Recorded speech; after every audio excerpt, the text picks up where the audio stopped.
Salam alaikum, bienvenue à tous dans ce nouvel épisode de Mes Bricolos, épisode numéro 31 de la saison 2. J'espère que vous allez bien les copains et que vous avez passé une bonne semaine.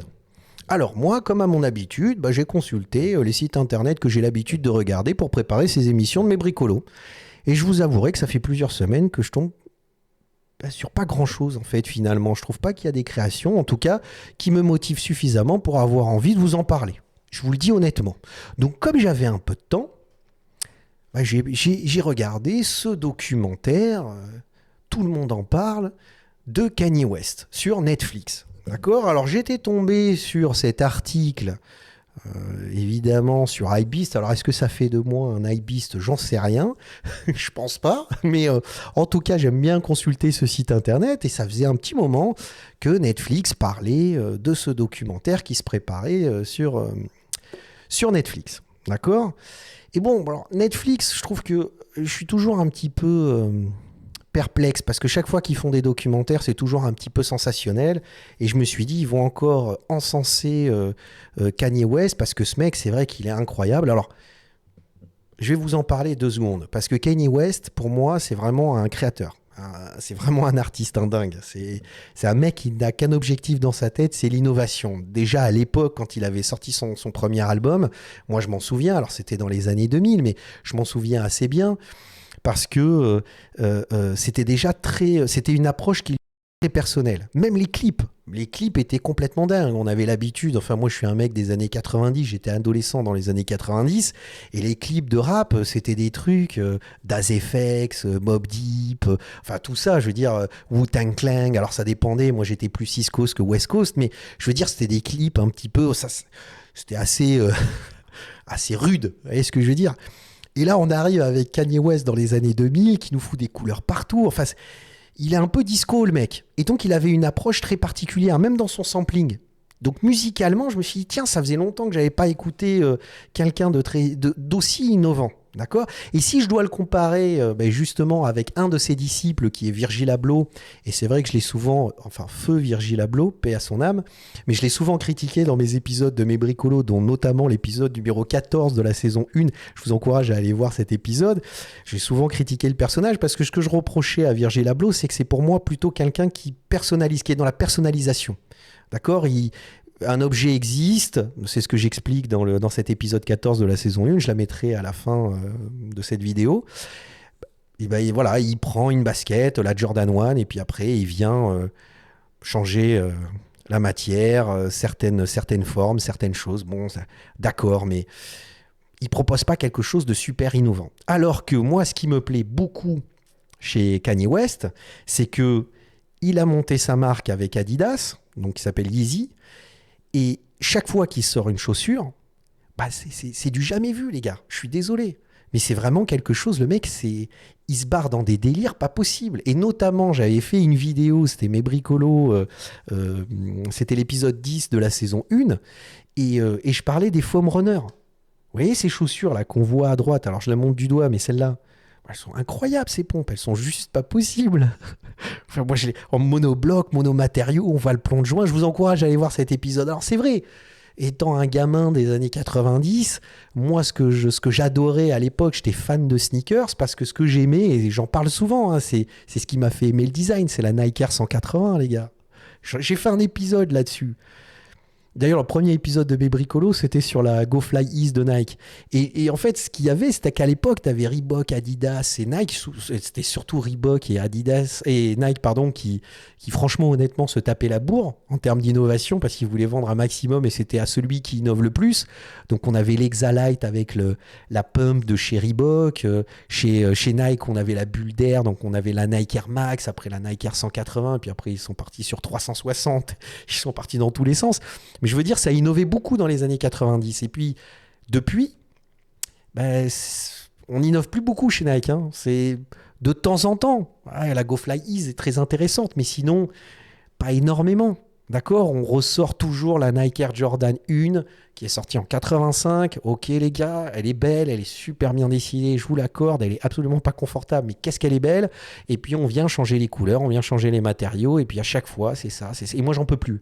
Moi honnêtement je n'achète plus, je sais pas combien de Nike Air, je dois en avoir 5 ou 6. Alors, c'est pas énorme, peut-être même une dizaine, mais j'en achète plus parce que ça n'a plus aucun sens. D'accord, on trouve la chaussure belle, mais maintenant sortez de nouvelles chaussures. Et ce qui est très intéressant avec justement notre ami Kanye, c'est que lui, à chaque fois, il nous sort une pompe, c'est pas possible.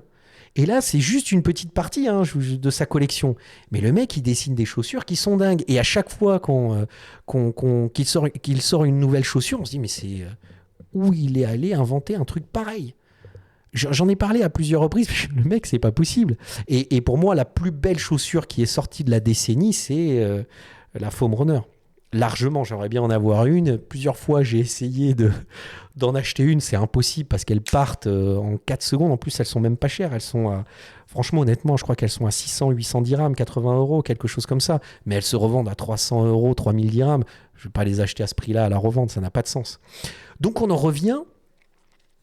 Vous comprenez un petit peu, bon voilà, vous avez vu un petit peu pourquoi j'aime bien le personnage en dehors du fait que en 2008, il avait sur son blog personnel, je parle de Kanye, hein, il avait parlé de ma bibliothèque Zeli. Et j'étais comme un dingue. Kanye a parlé de ma bibliothèque Zeli. Et il avait dit que ça lui faisait penser à un flocon de neige. C'est pas des histoires ce que je vous dis, je suis hyper fier. C'est un truc parce que déjà à l'époque, je trouvais le personnage hyper intéressant. Donc oui, il est atypique, il est clivant, mais il est super intéressant. Et donc on revient, donc là quand ils ont parlé, que Netflix a parlé de ce documentaire, alors Le Parisien n'est pas du tout un site que je consulte, mais je trouve qu'ils ont fait un article intéressant. Et justement, ce qui est intéressant dans ce documentaire, c'est qu'en fait, ils expliquent que Clarence Simons, qui est son pote en fait, un copain à lui, l'a suivi parce que très vite, il s'est rendu compte que ce mec-là pouvait gagner un Grammy Award un jour. Donc il s'est dit, ça vaut le coup de le suivre. Et c'est quelqu'un, alors là je vais vous lire la phrase parce que c'est intéressant de voir comment il le voyait déjà à l'époque. Aussi déterminé que pouvait être Kanye West pour être dans la lumière. L'industrie était à la recherche d'un nouveau Jay-Z ou d'un nouveau DMX, des mecs assez dark. Hein.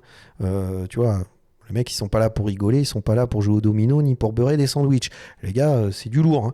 Et parfois, il semblait que Kanye ne servait rien d'autre qu'un énième visage dans la foule, mais Kanye refusait d'accepter cela. Et c'est vraiment ça qui est intéressant dans ce documentaire. C'est-à-dire que ce qui est intéressant dans ce documentaire, c'est que on voit les difficultés qu'a eu Kanye au début pour se faire remarquer. D'accord ? Et d'ailleurs, dans le teaser là que vous voyez, c'est vraiment ça. Alors, il n'y a que le premier épisode qui est sorti. Le deuxième épisode va sortir cette semaine. Mais si vous êtes un artiste, un créateur, et j'en ai parlé dans un épisode précédent de mes bricolos, je suis en train de regarder, c'est l'épisode 25 de la saison 2, je le mettrai aussi en lien dans la description. C'est-à-dire qu'en tant que créateur, quand vous regardez les artistes voilà, qui font leur petite carrière, pour lesquels ça fonctionne, ou des très grands artistes comme Kanye West, vous dites, les mecs, c'était facile pour eux, ils ont du talent, ça allait hyper vite, mais moi, est-ce que j'ai du talent ? Est-ce que ça va être... Mais en fait, vous voyez que les mecs, ils galèrent. On galère tous, moi aussi je galère, on galère tous. C'est hyper dur. Et c'est ce que j'expliquais, c'est-à-dire la création, c'est pas une science. La création, c'est une conviction. À un moment donné, vous avez un gars qui est convaincu par ce qu'il fait, qui se dit c'est comme ça qu'on doit le faire. Et c'est pas autrement. Et même si vous avez des gens autour de vous qui vous disent mais non, c'est pas comme ça les gars, mais non, faut pas que tu fasses ça, tu devrais faire ci, mais au fond de toi tu dis non, je vais être honnête avec moi-même, je vais être sincère avec ma création, c'est comme ça que je vois ma création. D'ailleurs, ce qui pose un énorme problème parce que dès que vous avez quelqu'un de mauvaise foi en face de vous, il va vous dire que vous êtes arrogant, mais c'est juste qu'il comprend pas votre vision. C'est juste qu'il ne comprend pas, il n'adhère pas à votre conviction. Mais n'essayez pas de le persuader. C'est ça qu'il faut faire, c'est continuez votre chemin. Alors c'est plus facile à dire qu'à faire. Moi je vous raconte pas, ça fait 15 ans que je fais du design et encore aujourd'hui quand je tombe sur quelqu'un de mauvaise foi, ça m'épuise. Ça m'épuise, c'est insupportable. Mais là, quand j'ai vu ce documentaire, j'applaudissais devant ma télé parce qu'on voyait Kanye à un moment donné. Donc je vous dis juste un passage qui m'a énormément plu pour vous donner envie d'aller voir cet épisode. Ce premier épisode de ce documentaire Genius. Je l'ai sûrement super mal prononcé, mais voilà. C'est à un moment donné, en fait, il va dans un label et il vient de faire un morceau, il veut le faire écouter. D'accord ? Donc, il est un peu connu dans ce label. On sait qu'il fait des sons. Il est surtout connu pour sa production. Il n'est pas connu en tant que rappeur, pas du tout. Personne ne lui donne crédit en tant que rappeur. Mais bon, le mec, il y va et puis il veut y faire écouter sa démo. D'accord ? Et la démo de l'album qui, justement, a été révolutionnaire. Le mec, il a gagné des Grammys. Enfin, c'est un truc de dingue. Et là, tu le vois avec la secrétaire en train de mettre le CD, puis en train de rapper pour la nana. Elle s'en fout complètement. Elle parle à sa copine, elle se refait les ongles. Enfin, tu vois que le gars, et à un moment donné, tu le vois même arrêter, sortir son CD, faire un tour dans la pièce et se casser. Parce que le mec, il s'en fout complètement. Alors qu'en fait, quand tu écoutes le son qu'il est en train de leur rapper, c'est le son qui a explosé l'année suivante. C'est un truc de dingue. C'est un truc de dingue. Et vous voyez comment il se galère. Les potes qui lui font des coups pas possibles, etc., etc. Bon, c'est toute une histoire. Alors, je vous en parle comme ça parce que honnêtement, si vous êtes un créateur, un artiste, regardez-le parce que vous allez voir vous allez vous retrouver là-dedans. C'est-à-dire qu'à un moment donné, vous allez vous retrouver soit avec un moment où vous discutez avec votre oncle qui comprend rien de ce que vous faites, ou j'en sais rien moi, mais vous allez vous... Il y a un truc, moi j'étais là, j'étais mort de rire, je disais mais ouais. Donc je vous encourage à aller voir ce documentaire. Alors je ne sais pas, j'ai pas vu les deux autres, hein, je verrai bien, on pourra toujours en reparler. Donnez-moi votre avis aussi si vous l'avez regardé. Et puis si vous n'êtes pas un créateur, pas de souci, vous pouvez vous intéresser à la création, hein, vous êtes les bienvenus. Abonnez-vous les gars, abonnez-vous, faites partie du crew des bricolos. Et regardez ça parce que vous allez comprendre un petit peu l'obstination que peut avoir un artiste quand il croit en quelque chose.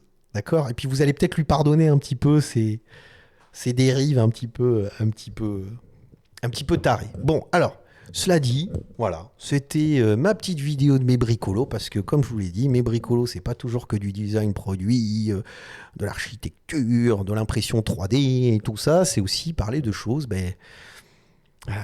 c'est des créateurs, quoi. Voilà. Et là, franchement, moi, chaque fois que j'ai l'occasion, c'est des choses qui me passionnent. J'ai des potes qui sont artistes et que j'adore passer du temps avec eux pour découvrir leur parcours. Parce que Enfin, moi, j'ai plusieurs artistes, je connaissais leur création avant de les rencontrer. Puis quand je les ai rencontrés, j'imaginais pas une seconde ce qu'ils avaient vécu et la galère qu'ils avaient eue, quoi, pour faire ce qu'ils font. Moi, je me suis dit, mais les mecs, c'est des tueurs, les gars, c'est des fous. Mais pas du tout, on galère tous, en fait. Donc, voilà.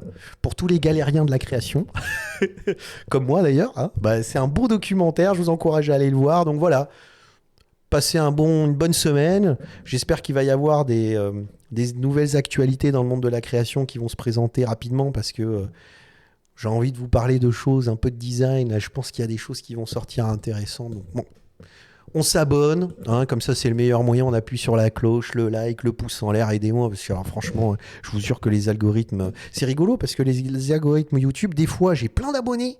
En une semaine, ça fait pépépéou. Et puis des fois, pendant 2 semaines, c'est mouton maigre. Pas méchoui, quoi. Tu vois ce que je veux dire là, Rien du tout. Bon, sur ce, les gars, je vous laisse avec 2 petites vidéos qui s'ouvrent à droite à gauche. J'adore faire ça. Et on se retrouve très vite pour un nouvel épisode de mes bricolos. Slama à tous et puis à très vite. Bye.